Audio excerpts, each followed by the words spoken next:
Nggih.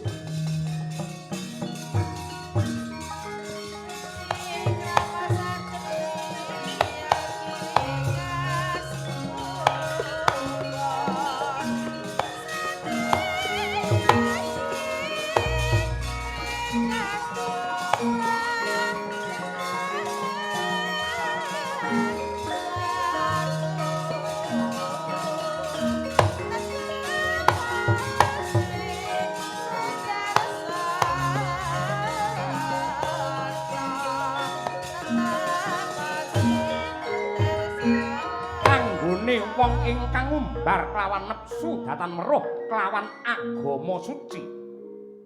yektine marem ora kaya lelumban asmara sing dudu kelawan pacangane kang sejati nadyanto kapernah Mbak Yunira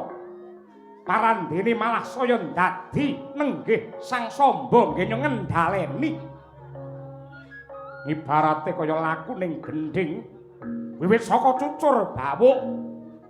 Paryanom minggah Sri Katon mangkono katon mentur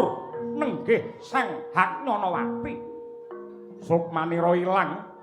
mangkono saya ngangsek dadi ayak-ayakan munggah ing srepeg datan den palarake karena sampun boten sranta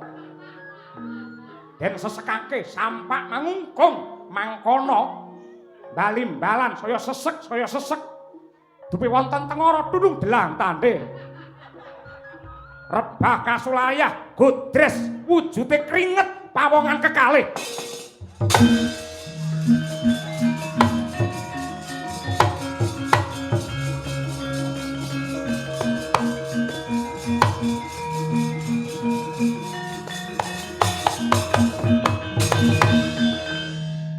kok iso ning dhuwur watu iki lho karepe iki